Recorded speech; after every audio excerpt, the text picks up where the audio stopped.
14,000 footnotes! Hey Internet, it's David, and I'm finally getting around to reviewing the Inside Column Reference Legacy Standard Bible. Guess how many footnotes it has? 14,000! So we're gonna get into this in a little bit, but first, this video is sponsored by me, and I don't want to make my sponsors unhappy. And so you can pick up my book, Hearing Love, which is a commentary on the greatest commandment to love the Lord with all of your heart, soul, mind, and strength.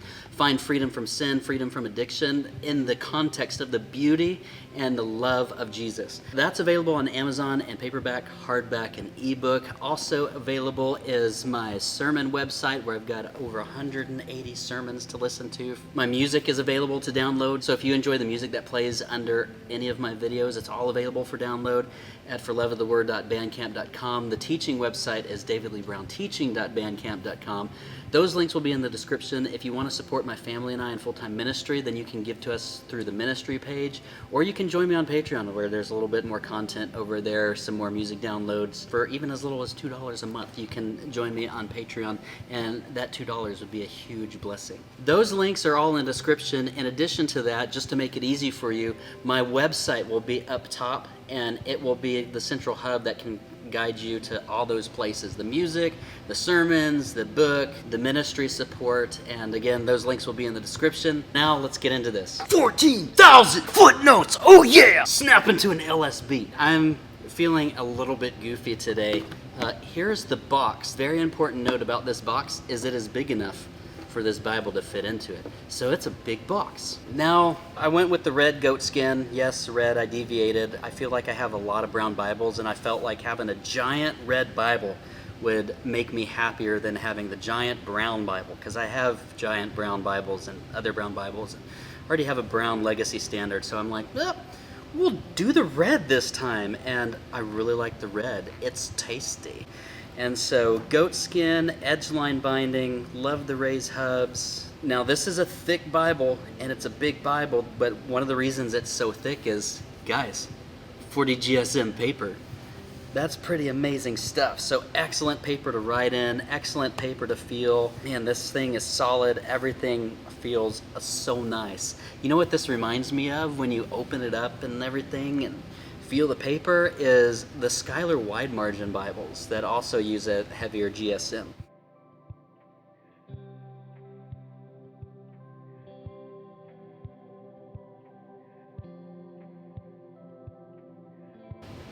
Oh, I've marked in this one already, Psalm 84. How about that? I'll have to remember that page for when I show you what the paper looks like.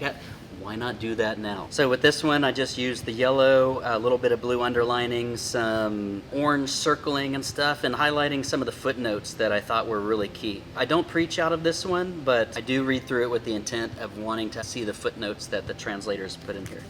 So there's what it looks like on the front end, and here's what it looks like on the other side of 40 GSM paper.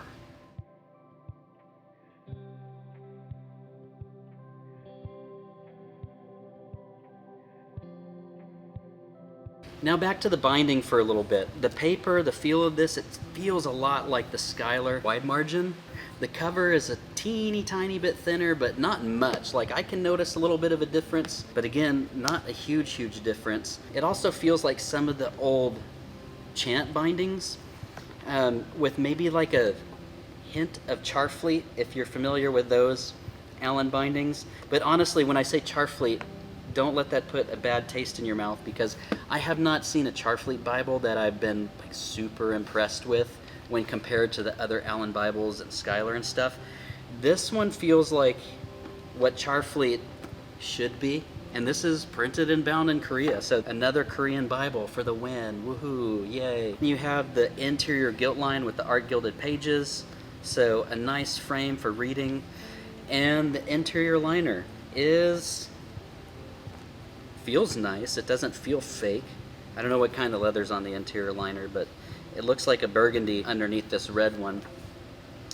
But you open it up, and it is verse by verse single column. There's a little bit of room for notes on the outside margin, so I wouldn't write anything beyond cross references in here. 11-point font, verse by verse, single column. Love it. Now, you do have tons of notes on most pages in between the cross-references and the footnotes. So what you're looking at here is the cross-references being in the top of the center column and the footnotes being on the bottom of the center column. And you'll see lines that are providing a visual division between the footnote columns and the cross-reference columns, and those are just to help the eye see the chapter breaks even within the notes. I really like that feature. That's helped this be a very efficient footnote system. I love the 14,000 footnotes! I just spit all over my Bible. Oh well, it'll dry up. But everything about this one feels nice. Now, I've heard of some quality control issues that some folks have been having from these Korean Bibles. I have a handful of them now, and I have not had any issues with the Bibles that have been sent to me.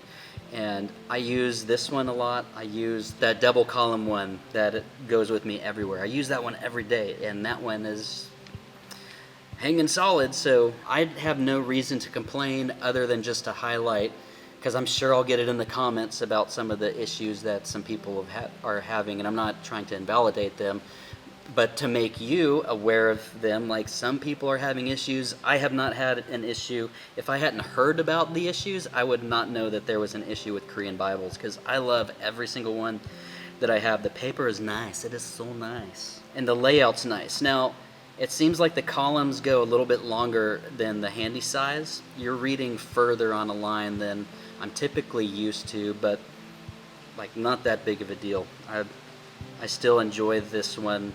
And the cover is floppy enough that it will lay so nice on your lap.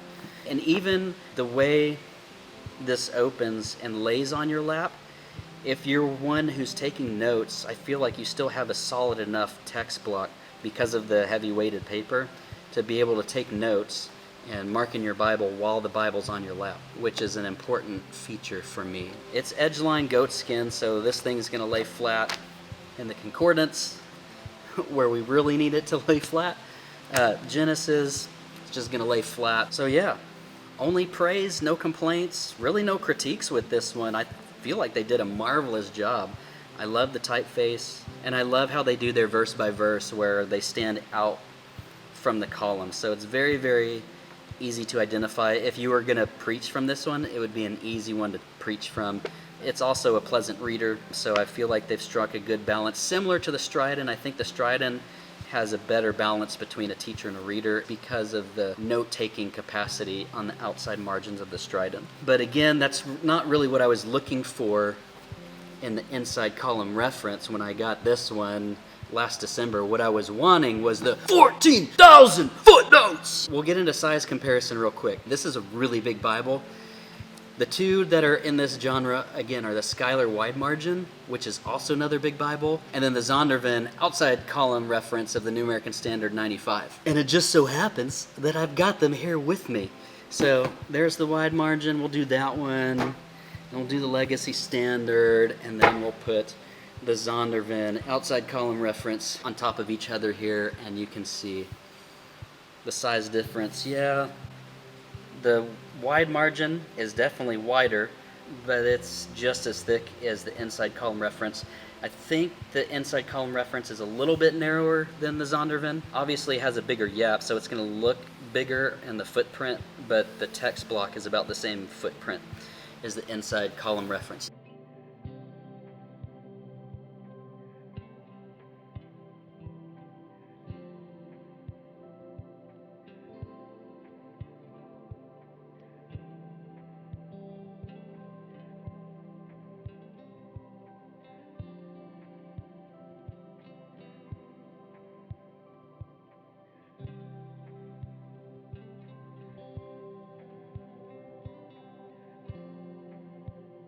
Now, I'm not going to open up this one because this is the Quintel Wide Margin. We're all familiar with the Quintel. I'll open the ICR up with the OCR.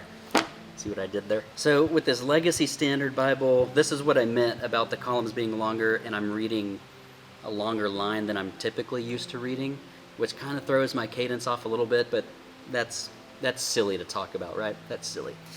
But the Zondervan's a little bit narrower. My complaint with the Zondervan was the gutter, is you have so many words like rolling into the gutter that I don't mind the references rolling into the gutter because it's not a normal part of your flow of reading. And so I prefer the inside column, but I do like the margin space on the Zondervan. The paper on the Zondervan is a little bit thinner, so I think that's why the text block's a tiny bit smaller. So I don't remember the paper weight on the Zondervan, so you'll have to pardon me for that. But the Zondervan was printed in China, LSB was printed in Korea, and I do like the Korean paper much, much better. And I showed you those just to give you a comparison on the inside of what you're looking at, because I feel like these two Bibles would be in more direct competition with each other in people's heads of like, do I get this one or get this one? And the answer is, Michael Scott drum roll, get them both! Oh, golly, I'm spitting all over my Bibles today. I'm just so excited. I've really loved this. I love the Legacy Standard, and I love having the reference edition with the 14,000 footnotes! But the last thing I'll show you is the handy size and the two columns stacked up on top of each other. So you can also get another glimpse of, that's a big Bible there on the bottom. But man, just love, love, love all these. Now, if you've seen my last few Steadfast Bibles where I feel like they get the brunt of my picking on Bible publishers, and the reason is I'm not trying to be mean. I feel like they actually listen to their customers more than anyone and make the most immediate, noticeable changes. And I think the biggest change was when they went from that original Preacher's Bible to the next one, printed and bound in Youngblood, and like with all these marvelous things done to it. And so anyway, I honestly, in every single Bible review, look for something that, yeah, I would change this, I would do this different. I don't really have any of that for this one. I really like this one. It's big, and that's not a complaint. That's just a, hey, internet, be aware.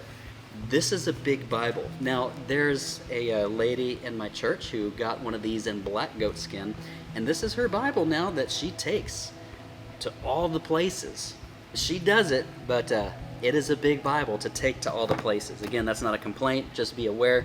But that is my simple review of this Legacy Standard inside column reference. I hope you enjoyed yourself. I hope you had a wonderful time. Thanks, Internet, for watching another Bible review video with me. I would love for it if you'd visit my website so that you can check out my book, you can buy my music, you can listen to my teaching for free, or you can give to the work of the ministry through Patreon or the satabernacle.org website. And I don't know why I'm talking to you like this, but I just am feeling so funny and fancy today. Maybe this is my Southern Pentecostal preacher coming out. I don't know, but this feels amazing. All right, I'll see you next time, Internet. Bye.